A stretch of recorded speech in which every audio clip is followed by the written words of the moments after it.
আমরা আমাদের ব্যবসার ক্ষেত্রে অবশ্যই প্রাইভেট ভেঞ্চারকে আমরা বেশি উৎসাহিত করব, এটা দেশি এবং বিদেশি। শিল্প মালিক যারা হবেন তাদেরকে আমরা সমাজের আইকন হিসেবে কবুল করব। আর এই মালিকেরা যারা লক্ষ লক্ষ শ্রমিককে চাকরি প্রোভাইড করেন, তারা কার্যত লক্ষ লক্ষ পরিবারের মুখে খাবার তুলে। আমরা সেই শিল্পগুলোকে শিশুর মতো কুলে তুলে লালন করব ইনশাআল্লাহ। শিশুকে যদি আমরা আজকে ভালোভাবে পরিচর্যা করি, এই শিশু বড় হয়ে তখন আমাকে পরিচর্যা করবে।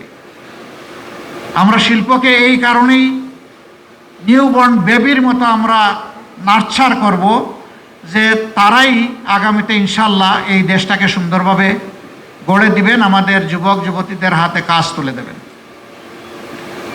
এই ক্ষেত্রে আমাদের পলিসি হবে মালিক পক্ষ এবং শ্রমিক পক্ষকে মুখামুখি করা নয়, বরঞ্চ সমন্বয় করে হাতে হাত ধরে বোঝানো।